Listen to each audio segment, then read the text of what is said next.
হেফাজতে ইসলামের সাবেক আমির আল্লামা জুনায়েদ বাবুনগরীর ব্যক্তিগত সহকারী ক্যান্সার আক্রান্ত মাওলানা এনামুল হাসান ফারুকের পাশে দাঁড়িয়েছেন বিএনপির ভারপ্রাপ্ত চেয়ারম্যান তারেক রহমান। সোমবার দুপুরে তারেক রহমানের পক্ষ থেকে চিকিৎসা সহায়তা হিসেবে নগদ অর্থ মাওলানা ফারুকের হাতে তুলে দেন আমরা বিএনপি পরিবারের প্রধান উপদেষ্টা অ্যাডভোকেট রুহুল কবির রেজভী।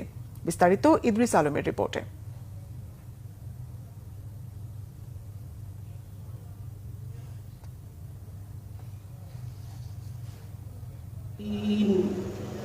বিএনপির সিনিয়র যুগ্ম মহাসচিব ও আমরা বিএনপি পরিবারের প্রধান উপদেষ্টা অ্যাডভোকেট রুহুল কবির রিজভী বলেন, ৫ মে কোরআনের রক্ষাকারীদের হত্যা করে কোনো অনুশোচনা না করে উল্টো মিথ্যাচার করেছে তৎকালীন সরকার।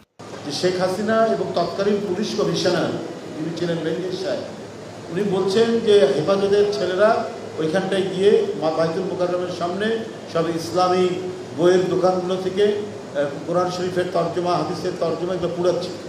যারা কোরআন মুখস্থ করে, যারা কোরআন হেফজ করে, তারা কোরআন পুরাবে কি?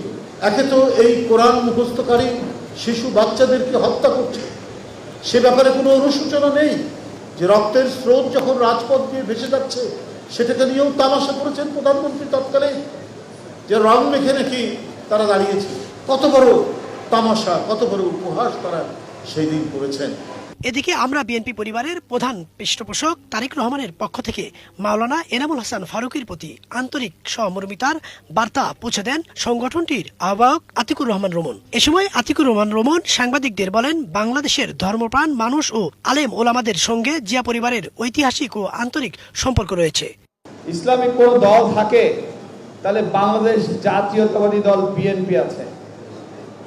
এই জন্যই বলবো, জিয়াউর রহমান সংবিধানে বিসমিল্লাহির রহমানির রহিম স্থান দিয়েছে। জিয়াউর রহমান ইসলামের জন্য অনেক অনেক নিদর্শন, অনেক কাজ করে গেছেন। আরাফাত ময়দান সহ সৌদি আরবের বিশেষ বিশেষ জায়গায় উনি নিম চারা রোপণ করেছিলেন। উনি কিন্তু গবেষণা করে রোপণ করেছিলেন। নিম চারাই একমাত্র গাছ যে মরুভূমিতে হয় এবং মরুভূমিতে দীর্ঘস্থায়ী হয়। জিয়াউর রহমান একাধারে ইসলামিক এবং গবেষক ছিলেন। জিয়াউর রহমানের দলই যদি বলেন আপনারা ইসলামপন্থী, এবং বিএনপি সেই দল। অনুষ্ঠানে হেফাজতে ইসলাম বাংলাদেশের সিনিয়র যুগ্ম মহাসচিব মাওলানা জুনায়েদ আল হাবিব তারেক রহমানের প্রতি কৃতজ্ঞতা জানিয়ে বলেন, আপনাদের বিএনপি পরিবারের পক্ষ থেকে শুনেছি যে উদ্যোগ নিয়েছে। আমরা মনে করি শাপলা চত্বর সহ এই 2024-এ আমার কওমি মাদ্রাসার ছাত্ররা যারা আহত হয়েছে, যারা শাহাদত বরণ করেছেন, তাদের পরিবার এবং যে আহত রোগীদের পাশে আপনারা দাঁড়াবেন এবং আপনাদের খেদমত চলমান থাকবে। এ সময় উপস্থিত ছিলেন আমরা বিএনপি পরিবারের উপদেষ্টা ইঞ্জিনিয়ার আশরাফ উদ্দিন বকুল, সদস্য সচিব কৃষিবিদ মোকসেদুল মমিন মিথুন সহ অন্যরা। ইদ্রিস আলম, বাংলা ভিশন, ঢাকা।